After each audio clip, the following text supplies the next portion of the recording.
हफ्ते की मेरी वीडियो पर जिसका कमेंट होगा सबसे अच्छा, जिसका अंदाज होगा सबसे अनोखा, वो ही बनेगा इस शनिवार का लकी विजेता। देखी जाएगी उसकी कुंडली, फ्री में किया जाएगा विश्लेषण। मेरी इस हफ्ते की सभी वीडियोस पर करना है आपको कमेंट और मैसेज पर भेज देनी है अपनी कुंडली की पूरी डिटेल। तो जानेंगे इस शनिवार लकी कौन। नमस्कार, मैं हूं आपकी अपनी लाइफ डिजाइनर आचार्य जीतू सिंह। आज हम बात करेंगे ऐसे योग की, ऐसी युति की जो हर कोई लोग सुनते हैं तो घबराने लगते हैं। भाई घबराना कैसा, ग्रह ही तो है, ज्यादा से ज्यादा थोड़ी सी परेशानी करेंगे, लेकिन रास्ता तो आप बना चाहे तो बना सकते हैं। अब हम रास्ता ही बनाना नहीं चाहेंगे, कुछ अच्छा ही नहीं सोचेंगे, कुछ उसमें से एक वे नहीं निकालने का प्रयास करेंगे, ना कोई उसकी रेमेडीज करेंगे, तो फिर तो वो खतरनाक हो ही सकता है आपके लिए। लेकिन खतरनाक वो कहाँ होता है, कोई भी ग्रह। अगर मैं आज बात कर रही हूँ कि ग्रह की बात करती हूँ कि एक ऐसी युति, गुरु और केतु की युति, गुरु और केतु की युति आपके लिए जीवन में कौन सा योग बनाती है? ध्वज योग बनाती है। ध्वज यानी झंडा। क्या आपकी जिंदगी में आप झंडे लहरा पाएंगे? क्या झंडे फहरा पाएंगे आप? क्या आपका बोलबाला होगा? तरक्की के रास्ते इस कदर होंगे कि हर ओर आपकी धूम हो, आपके चर्चे हों। क्या ये योग ऐसा बना सकता है आपको? कौन सा योग कहाँ आकर के ज्यादा अच्छा रिजल्ट देता है, ये जानना बहुत जरूरी होता है।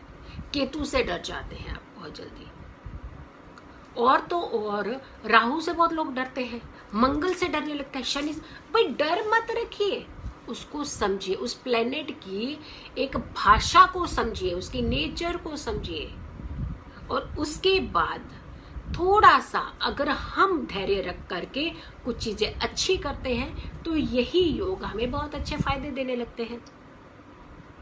सबसे पहले तो मैं ये बताना चाहती हूँ कि गुरु और केतु की युति जो है, किस भाव में आपको किस तरीके का रिजल्ट देती है। फिर उसके बाद बहुत सारी युतियों के ऊपर भी चले, किस भाव में, किस राशि के साथ, किस ग्रह में, कितनी डिग्री में क्या चीजें आपको फायदा देती हैं और क्या चीजें आपको लॉस कर देती हैं। तो ध्वज फैलेगा, फहराया जाएगा आपके जीवन में, आपका डंका बजेगा या क्षति हो सकती है। ये जानना समझना बहुत जरूरी होता है। भाव को समझना, भावेश को समझना, राशि को समझना, राशिश को समझना, और साथ के साथ फिर आती है बात डिग्रियों की, फिर आती है नवांश की, फिर आती है बात दशाओं की। सारा कुल मिला करके सिचुएशन को जब आप समझ जाते हैं तो एक रास्ता भी निकाल पाते हैं। तो समझना पहले जरूरी है। प्रथम भाव में अगर ये युति होती है गुरु और केतु की, तो आपको मान सम्मान भी देती है, लेकिन उसमें कंडीशंस बताऊंगी कैसे देती है। अब गुरु अगर के पीड़ित अवस्था में है, शत्रु राशि में है, नेगेटिव प्लैनेट्स के एस्पेक्ट में है, और तो और दृष्टिगत भी उनका पापी ग्रहों की दृष्टि से है, और पाप कर्तरी में भी है, तो फिर कहां से रिजल्ट आ जाएगा उनका। लेकिन वैसे कहेंगे थोड़ी सी कंडीशन अगर ठीक होती है तो प्रथम भाव में मान सम्मान भी देती है ये युति। द्वितीय भाव की बात करते हैं तो सेकंड हाउस हमारा धन का, हमारे कुटुंब का, हमारी वाणी का, हमारे खाने पीने का और लोअर एजुकेशन का भी होता है। तो वहां पे क्या देता है आपको? धन में वृद्धि भी कराता है। ये कंडीशन से फिर वही आ रही है कि क्या ये युति पॉजिटिव है। चतुर्थ भाव में, फोर्थ हाउस, सुख सुविधाएं, ये उसका भाव होता है हमारा, सुख सुविधाएं भी बढ़ा देता है ये आपकी। पंचम भाव में संतान का सम्मान, और तो और आपकी शोहरत, आपका फ्रेंड सर्कल बहुत स्ट्रांग होता है। छठे भाव में देवीय शक्ति भी देता है ये, और सातवें भाव में दिक्कतें, परेशानी, यानी ये आपका कुछ परिवार का, आपके पार्टनर का, स्पाउस का भाव होता है, तो वहां जीवन में परेशानी भी दे देता है। अष्टम भाव की बात करें तो अष्टम भाव क्या है? क्या अध्यात्म है हमारा, गुप्त विद्याएं, महारथी जो बड़ी बड़ी गुप्त विद्याएं करते हैं उनका भाव अष्टम ही ज्यादा अच्छा होता है। ईश्वर का ज्ञान, ज्ञान की बातें, ज्ञानवान होते हैं। नवम की बात करते हैं तो नवम भाव प्रोफेशन का होता है, हमारे डेस्टिनी का, भाग्य का भाव। उतार चढ़ाव स्थिति भी कर सकते हैं और थोड़ी सी अच्छी स्थिति भी करते हैं, लेकिन कंडीशन फिर कि इनकी कंडीशन को कैसे समझे बताएंगे अब जल्दी से। एकादश भाव की बात करते हैं तो बहुत जल्दी चेंज लाता है, बदलाव लेकर के आता है आपके जीवन में। और 12th हाउस कुंडली का 12वां भाव, द्वादश भाव, मोक्ष। अब आती है बात इन चीजों को समझें कैसे। अगर गुरु मित्र राशि में है, उच्च की राशि में है, स्व राशि में है, तो ये योग अच्छा योग बना देता है।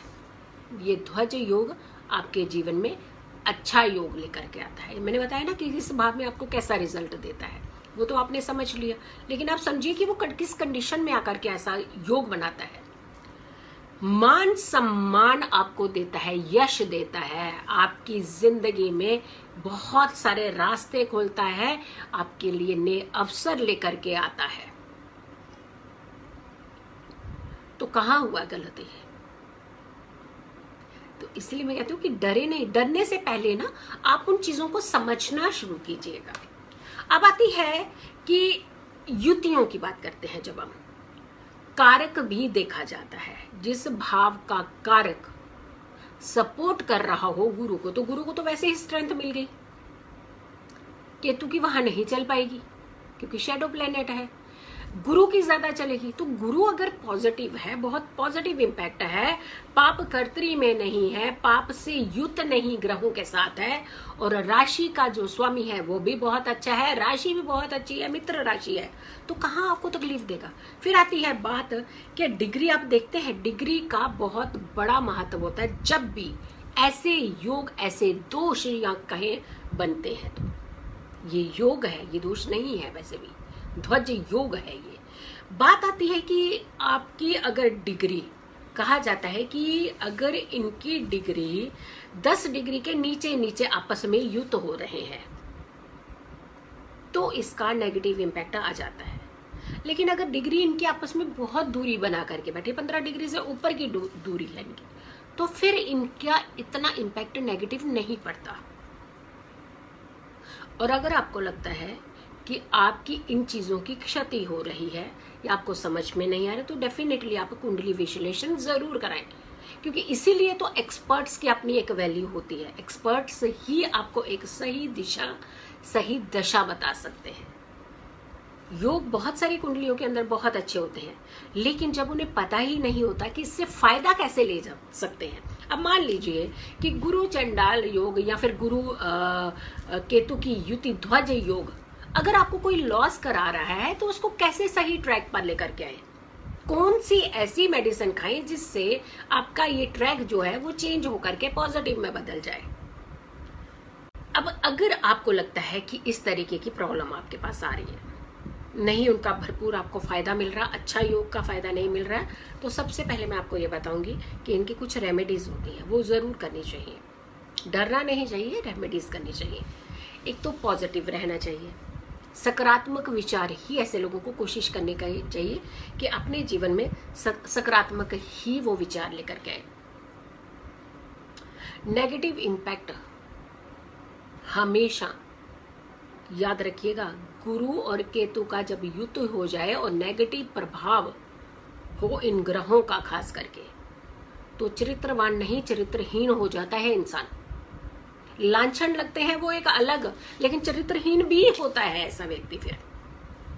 तो कुल मिलाकर के हमें इस नेगेटिविटी से दूर रहना है, हमें एक पॉजिटिव रास्ता अपने जीवन के लिए निकालना है, और वो रास्ता है एक तो पॉजिटिव रहना है। धर्म कर्म के कार्यों से गुरु धर्म है, आपके अच्छे कर्म है, तो धर्म कर्म के कार्यों से जितना ज्यादा जुड़ेंगे तो गुरु का नेगेटिव प्रभाव आपकी कुंडली से दूर हो जाएगा और केतु उसका कुछ नहीं बिगाड़ पाएगा। जब जब हम इन चीजों से दूर होते हैं तब तब इसका इम्पैक्ट ज्यादा होना शुरू हो जाता है, इसका प्रभाव बहुत खतरनाक होना शुरू हो जाता है। और दूसरी बात आती है कि आपको करना क्या चाहिए। हमेशा ज्यादा से ज्यादा इनको अपने मस्तक के ऊपर या हल्दी या केसर का तिलक लगा करके ही रखना चाहिए, जिनकी कुंडली में गुरु की स्थिति अच्छी नहीं है। पुखराज रत्न धारण करना चाहिए, क्योंकि गुरु में स्ट्रेंथ की बहुत जरूरत होती है। गुरु लीडिंग है,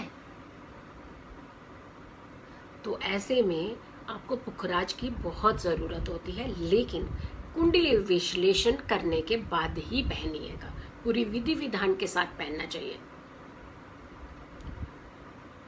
और फिर आती है बात कि गाय को हमेशा रोटी खिलानी चाहिए, और उस पर भी अगर आप घी और क्या कहते हैं इसे, हल्दी लगा करके और घी लगा करके वो गाय को रोटी अगर आप खिलाते हैं तो बहुत फायदा देते हैं। गुरुवार को खिलाएं आप ये। केले के पौधे की जड़ की मिट्टी लेकर के उससे तिलक भी लगाया करें, और अगर हो सके तो थर्सडे के थर्सडे उसे जल दिया करें। तो देखिएगा आपकी स्थिति कैसी हो जाती है। अगर ये युति है आपकी कुंडली में, नेगेटिव प्रभाव दे रही है, कहीं भी आगे नहीं बढ़ने दे रही है, एकदम पॉजिटिव होना शुरू हो जाएगी। फिर कहते हैं ध्वज देखिएगा कैसे फहराते हैं। फिर अगर ऐसा आपकी स्थिति है तो इस उपाय को जरूर कर दीजिए। अगर गुरु की स्थिति ठीक नहीं है, अगर गुरु की स्थिति बहुत अच्छी है तो ओवर कॉन्फिडेंस भी दे देता है, तो ओवर कॉन्फिडेंस से भी बचें आप। तो कुल मिलाकर के यही कहना चाहूंगी, अपनी कुंडली का विश्लेषण करवा करके उनकी स्थिति को जान ले, ताकि आप अपने जीवन में इन योगों का फायदा ले सके। आप खुश रहें, स्वस्थ रहें, पॉजिटिव रहें। मेरे चैनल को अगर आप लोगों ने सब्सक्राइब नहीं किया है तो जरूर मेरे चैनल को सब्सक्राइब करें, ताकि आप तक अच्छी अच्छी वीडियोस पहुंच सके। आचार्य जीतू सिंह टाइप करें, मेरे स्व चैनल को जरूर सब्सक्राइब करें। और मैं जितने भी भक्ति वंदना के व्यूवर्स हैं, मेरे खुद के चैनल के व्यूवर्स हैं, और दूसरे साथ के साथ टिकटॉक, इंस्टाग्राम पेज, फेसबुक, जितने भी मेरे फॉलोअर्स हैं, वो सब लोग वीडियोस मेरी देखते रहें, शेयर करें, लाइक करें और चैनल को सब्सक्राइब करें, दूसरों से भी करवाएं, ताकि उन तक भी ये वीडियोस पहुंच सके और वो भी इसका फायदा उठा सके। खुश रहें, स्वस्थ रहें, पॉजिटिव रहें। जल्दी हाजिर होंगे एक अच्छी वीडियो के साथ। तब तक के लिए नमस्कार।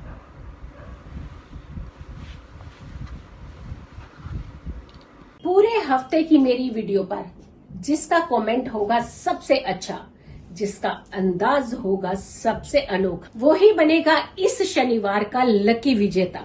देखी जाएगी उसकी कुंडली, फ्री में किया जाएगा विश्लेषण।